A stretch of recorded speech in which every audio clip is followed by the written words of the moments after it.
beliau itu orang yang sangat keras pengingkarannya terhadap bidah-bidah.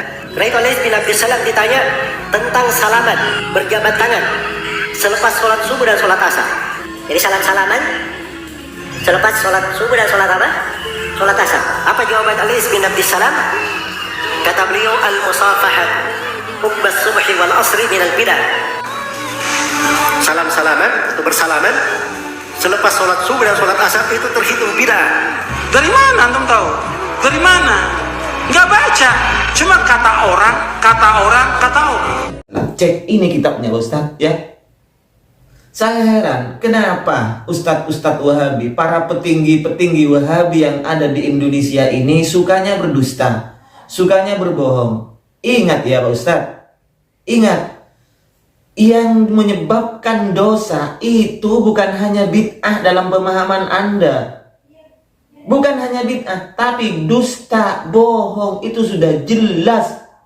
Itu adalah dosa. Bahkan ini termasuk ayatul munafik, termasuk tanda-tandanya orang. Bismillahirrahmanirrahim. Assalamualaikum warahmatullahi wabarakatuh. Alhamdulillahi alal in'am wa syukru lahu alal ilham. Wassalatu wassalamu ala sayyidina Muhammadin khairil anam wa ala alihi wa sahbihi as-sadatil a'lam, amma ba'du.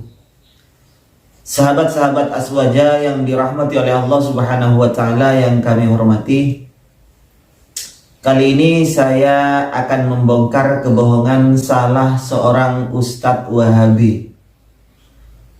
Ustadz ini adalah pengasuh pondok pesantren As-Sunnah di Makassar. Juga Ustadz ini adalah alumni dari Yaman, alumni dari Ma'had Darul Hadis Damaj Yaman sekitar tahun 1999. Dan pada tahun 2004 Ustadz ini melanjutkan pendidikannya ke Arab Saudi, menimba ilmu di Arab Saudi. Saya akan membongkar kebohongan dan kedustaan beliau dalam menyampaikan masalah pendapatnya Izzuddin bin Abdissalam. Kata Ustadz Dzulkarnain bin Muhammad Sanusi ini, Izzuddin bin Abdissalam yang membagi bid'ah menjadi 5 selaras dengan hukum Islam itu, kata Ustadz ini, Izzuddin bin Abdissalam melarang orang yang salaman setelah sholat. Beliau membawakan ibarat yang mana ibarat ini adalah merupakan jawaban dari Syekh Izzuddin bin Abdissalam ketika ditanya tentang salaman setelah waktu sholat asar dan subuh.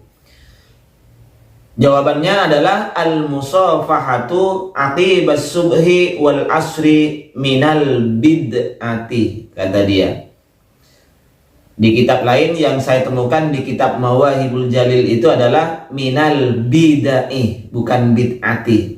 Aqibah bukan uqbah, ya.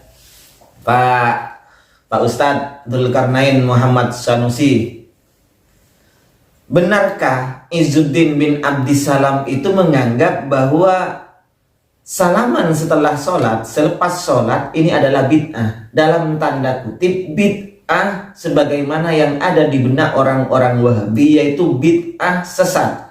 Semua bid'ah adalah sesat. Padahal Izzuddin bin Abdissalam ini membagi bid'ah menjadi 5 sesuai dengan hukum Islam yang ada: wajib, haram, sunnah, makruh, dan mubah. Dan apakah Anda sudah pernah membaca kitab asli dari Izzuddin bin Abdissalam ini? Jadi apa sebenarnya yang dimaksud oleh Izzuddin bin Abdissalam dalam mengatakan bahwa salaman setelah waktu sholat, setelah orang sholat lalu salaman waktu asar dan subuh itu adalah bid'ah? Bid'ah di sini apakah benar sesuai dengan pemahaman orang-orang Wahabi, sesuai dengan pemahaman Anda, Pak Ustadz? Anda ini sudah alumni Yaman. Setelah itu Anda pindah ke Arab Saudi.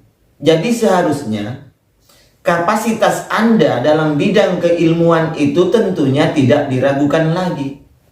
Tetapi kenyataannya Anda ini berbohong, berdusta.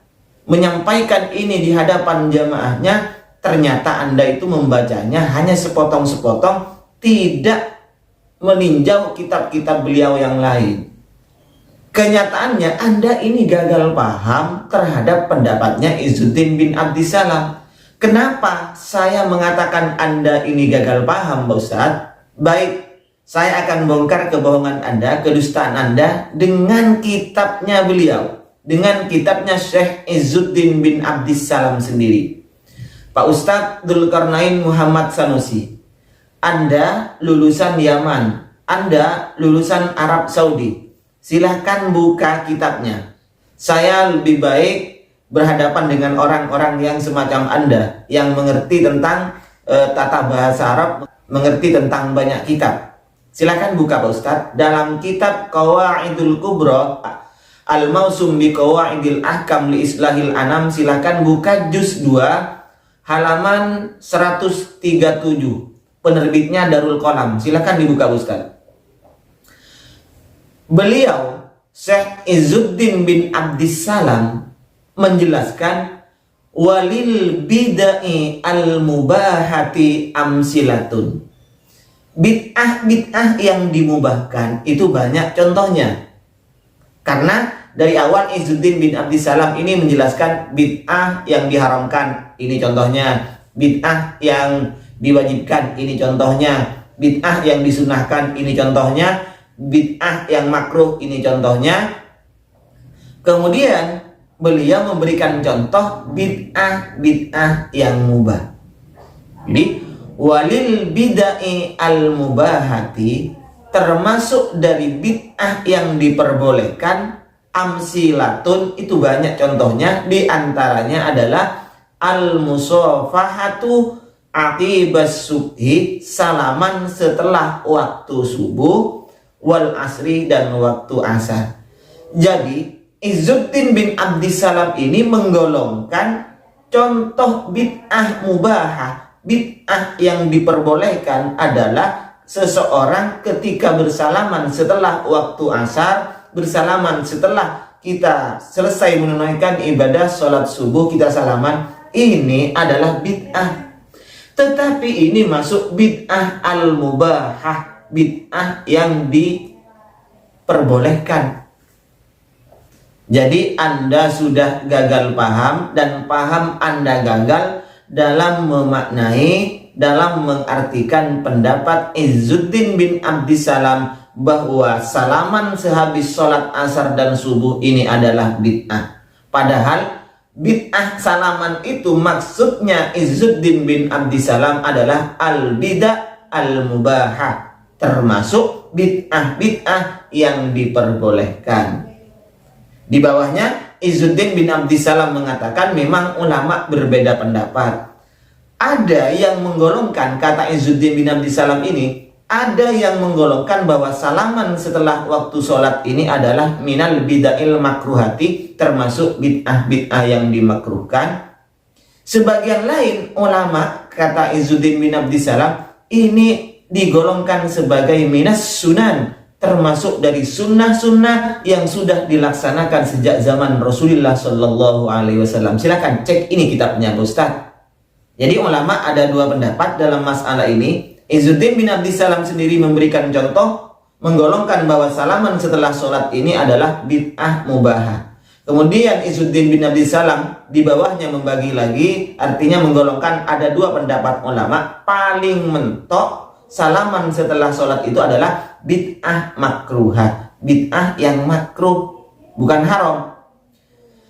Kemudian ulama lain mengatakan bahwa salaman setelah sholat ini adalah termasuk sunnah sejak zaman Rasulullah Shallallahu Alaihi Wasallam. Cek ini kitabnya Ustaz ya.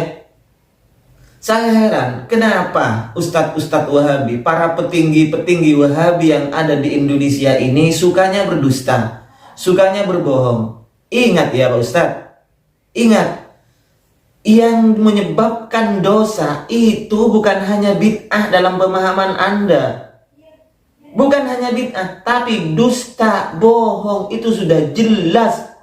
Itu adalah dosa. Bahkan ini termasuk ayatul munafik, termasuk tanda-tandanya orang munafik jika berdusta, berbohong. Sudah banyak ini ustadz-ustadz Wahabi yang melakukan kebohongan, melakukan kedustaan, bahkan berdusta mengatasnamakan ulama. Saya heran, kenapa kebohongan atau kedustaan ini menjadi sunnah bagi orang-orang Wahabi? Saya heran ini. Kalau sudah ustadz-ustadznya yang dijadikan panutan oleh jamaahnya sudah sering berbohong kayak itu, bagaimana dengan jamaahnya? Ingat, pepatah bahasa Indonesia mengatakan, jika guru kencing berdiri, maka muridnya akan kencing berlari. Ya, jika ustadz-ustadznya sudah gemar berbohong, suka berdusta seperti ini, bagaimana dengan muridnya? Bagaimana dengan jamaahnya? Heran saya sama orang-orang Wahabi ini. Heran saya sama ustadz-ustadz Wahabi ini. Kok suka berbohong ya? Baik, demikian. Wa akhiran minni, wassalamualaikum warahmatullahi wabarakatuh.